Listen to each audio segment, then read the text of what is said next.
कितनी भी बुरी आदत हो, अगर आप प्रयत्न करोगे तो आप उसको छोड़ सकते हैं, आराम से आप उनको छोड़ सकते हैं। एक मैं आपको एग्जाम्पल देता हूं कि एक मां का एक ऐसा लड़का था जो बड़ा जिद्दी और गुस्सैल प्रकृति का था। वो बात बात पर किसी से झगड़ा कर बैठता था। किसी भी कंपनी में उसकी नौकरी लगे तो उसमें एक आध महीने से ज्यादा रुक नहीं पाता था कि उसी किसी से झगड़ा किया, मालिक से ही झगड़ा कर लिया और छुट्टी हो गई नौकरी से घर। तो वो माँ एक दिन उस अपने बच्चे को एक सदगुरु के पास लेकर के गई और उसने बताया कि महाराज इस बेटे की ये प्रवृत्ति है, आप कुछ ऐसा उपदेश दे दो जिससे कि इसकी बुद्धि में सुधार आ जाए, जो उग्रता है वो समाप्त हो जाए। महात्मा ने उस बच्चे को, नौजवान को अपने पास में बैठाया, मंत्र दिया, श्रद्धा का हाथ रखा और पूछा कि बेटा जिससे तुम्हारी नौकरी चली जाती है, व्यवहार बिगड़ जाते हैं, सम्मान तुम्हारा नष्ट हो जाता है, तो तुम इस क्रोध पर कंट्रोल क्यों नहीं करते? ये जानते हुए भी कि ये बुराई है, इसका तुम त्याग क्यों नहीं करते? तो उसने कहा गुरुजी क्या करें, हमारा स्वभाव ऐसा है, हम अपने आप को रोक नहीं पाते और क्रोध आ जाता है और हम क्रोध में किसी को जड़ देते हैं, मार देते हैं, गाली दे देते हैं, कुछ ना कुछ ऐसा काम कर बैठते हैं। अब जरा ध्यान से सुनना। After this question the Mahatma, the Guruji asked some important 3 questions. बाद में उन्होंने 3 प्रश्न किए बड़े महत्वपूर्ण। गुरुजी ने उस लड़के से कहा मुझे तुम ये बताओ कि तुम मनुष्य हो? बोले हाँ मैं मनुष्य। तुम पुरुषार्थशील हो या पुरुषार्थहीन? पुरुषार्थशील का मतलब यह हुआ कि जो व्यक्ति कुछ भी करने में अपने आप को सक्षम मानता उतना ही कर सकता। पुरुषार्थ का मतलब पुरुषय अर्थते इति पुरुषार्थ, जो पुरुष जिसकी कामना करे और प्राप्त कर ले। पुरुषार्थ से पुरुष का मतलब जो तुम हो, अगर तुम अपनी औकात को समझ लो। लोग कहते हैं गुस्से में अपनी औकात में रहो, कहते हैं, लेकिन ये औकात का मतलब बहुत बड़ी चीज है। औकात मानी तुम्हारी क्षमता, तुम्हारी सीमा। जिस दिन तुम ये जान जाओगे कि तुम हो क्या,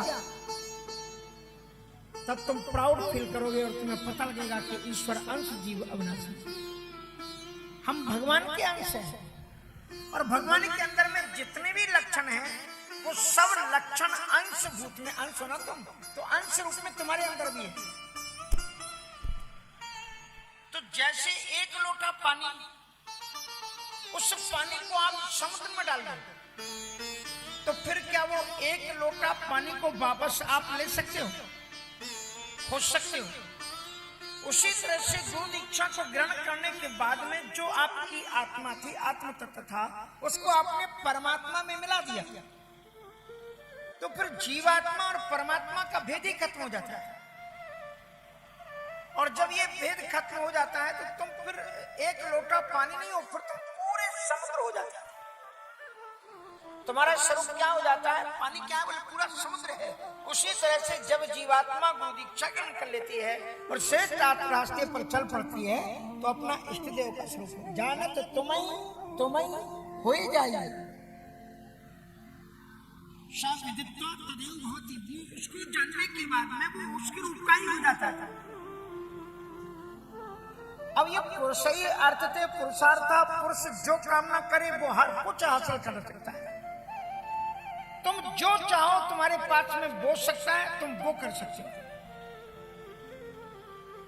इसलिए ध्रुव और प्रहलाद को देखो, ध्रुव ने इसी पुरुषार्थ के माध्यम से ऐसे लोगों को प्राप्त किया कि वो आज तक अजर हैं, अमर हैं। कब से शुरू हुई यात्रा? गुरु से दीक्षा ली, नारद जी से गुरु दीक्षा ली, मंत्र उनको गुरु दीक्षा मिला। क्या सब मंत्र मिला? ओम नमो भगवते वासुदेवाय।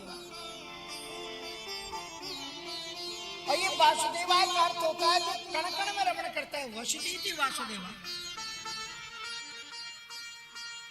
इसमें आपके गुरुजी जो कथा कर रहे हैं, कहाँ कर रहे हैं? अश्वत्था सर्ववृक्षाणाम, ऊपर पीपल भगवान, पीछे ठाकुर जी विराजमान, आगे भक्त लोग विराजमान। तो ये चारों तरफ हम और आप ठाकुर जी के बीच में। तो ध्रुव ने इसी उपासना के बल पर ऐसे लोगों को प्राप्त किया, यद गत्वा न निवर्तन्ते तद्धामं परमं मम। महात्मा ने प्रश्न पूछा कि तुम मनुष्य हो? बोले हाँ।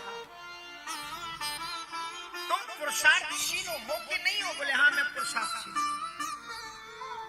तो जो पुरुषार्थी हो, पुरुषार्थी माने कुछ भी करने की क्षमता रखता हो, उसे सरल काम करना चाहिए या कठिन?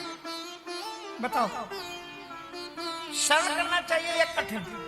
तो कहा कठिन करना चाहिए। उसके बाद महात्मा ने उस लड़के से फिर एक प्रश्न पूछा कि अगर कोई तुमको गाली दे तो गुस्से में आकर के बदले में उसको थप्पड़ मार देना तुम्हारे लिए ये सरल है, या फिर अपने आप पर काबू करके कंट्रोल करके चुप रह जाना ये कठिन है? क्या कठिन है तुम्हारे लिए? तो उसने कहा चुप रहना मेरे लिए कठिन है। मुझे तो मैं तो फिर महाराज मैं तो धमकी ही दूंगा, मैं नहीं छोड़ने वाला। तो बोले फिर याद करो, मैंने तुमसे 3 क्वेश्चन किए कि तुम पुरुषार्थशील हो या पुरुषार्थहीन, तुम्हें कठिन काम करना चाहिए या सरल? तब उसको समझ में आया कि मैं क्या क्या बोल चुका हूं। कभी कभी हम बहुत कुछ बोल जाते हैं और याद नहीं रहते। उसने कहा कि कठिन काम करना चाहिए। तो बोले ठीक है, इसमें से तुम निर्णय करो कि तुमको कठिन क्या है, और जिस दिन तुम इसको पूर्ण कर लो मेरे पास आ जाओ। दूसरे दिन उसकी जहां नौकरी थी वो वहां गया। संयोग की बात, मित्रों में झगड़ा हो गया, किसी ने गुस्से में आकर के उसे एक थप्पड़ मार दिया। वो जिसने थप्पड़ मारा वो जानता था ये बड़ा गुस्सा है, अब ये 2 थप्पड़ मुझे मारेगा बदले में, और उसको गुस्सा आया, उसने मुट्ठी बांधी। उसी समय उसके सामने उसको गुरु की याद आ गई। गुरु को चित्र अपने घर में क्यों रखना चाहते? इसलिए कि गुरु जी के चित्र को देख करके तुम्हें अपनी गुरु जी के उपदेश याद आ जाए, गलतियों को तुम छोड़ सको, अच्छे मार्ग पर तुम चल सको। इसलिए गुरु जी का चित्र, सत्पुरुषों का चित्र, विवेकानंद जी का चित्र, रामानंदाचार्य जी का चित्र, गोस्वामी तुलसीदास जी का चित्र, भगवान कृष्ण का चित्र, राम का चित्र, ये इसलिए रखे जाते हैं कि इनको याद करके उन्होंने जो उपदेशों में कहा है उसको आधार पर हम अपने जीवन को चलाएं, तभी हमारा जीवन वास्तविक दिशा में, सही दिशा में चल सकेगा। तो उसको गुरु की तत्काल याद आ गई उस लड़के को। तो गुस्से में मारने ही वाले था, तो उसको ध्यान आया कि महात्मा जी ने कहा था कि तुम जरा देखना कठिन काम कर सकते हो कि सरल, और उसने कहा कि मैं जरा प्रैक्टिकल करके देखूं। और उसने अपने मन पर कंट्रोल कर लिया, और कंट्रोल करके जो मुट्ठी बांधी थी उसने बांध करके अपने जेब में डाल दी, उसको बदले में मारा नहीं। तो जो सामने खड़ा हुआ व्यक्ति था, आप बोलो दोनों में जीता कौन? उसको लगा कि मैं हार गया और ये जीत गया, मैं अपनी बुराई पर कंट्रोल नहीं कर सका। लेकिन ये जो इतना क्रोधी था, जो रुकने वाला नहीं था, उसने क्रोध में आकर के फिर उसने अपने आप पर कंट्रोल कैसे कर लिया? तो जिसने पहले थप्पड़ मारा था उसकी आंख में आंसू आया, और उसके बाद में उसने कहा यार मित्र क्षमा करना, मैंने जो तुम्हारे साथ व्यवहार किया, लेकिन तुम्हें इतनी चेंजिंग कहां से आई? तुम्हें ये परिवर्तन कहां से आया? का मेरे सदगुरु की कृपा से आया। एक भजन था, शायद सुबह गाया था या कल मैंने गाया था, सदगुरु, अभी अभिषेक ने गाया था, सदगुरु तुम्हारे प्यार ने जीना सिखा दिया। तो गुरु कैसे जीना सिखाते? मुझे एक बचपन की बात याद आती है, जब मैं लाल घाटी गुफा मंदिर में पढ़ता था। वो विद्यार्थी आचार्य आज भी हैं, तो वो बड़े आचार्य हैं।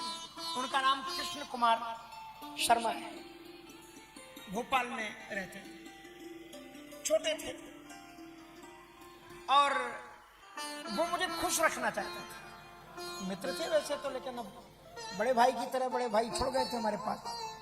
अब मैं गुस्सा, तो उन्होंने मुझसे प्रेम के कारण ही से वो तांडव स्तोत्र मुझसे पढ़ा तो पूरा याद, और मैं करता यही था कि मैं बात नहीं करूंगा। और जब मैं कह दूं कि मैं बात नहीं करूंगा तो सचमुच में ही जब तक वो सुना न दें तब तक मैं बात करता नहीं था। और इसलिए वो सोचते थे कि हमको गुरु जी से बात करना है तो इसको हमको रटना है। तो सदगुरु तुम्हारे प्यार ने जीना सिखा दिया।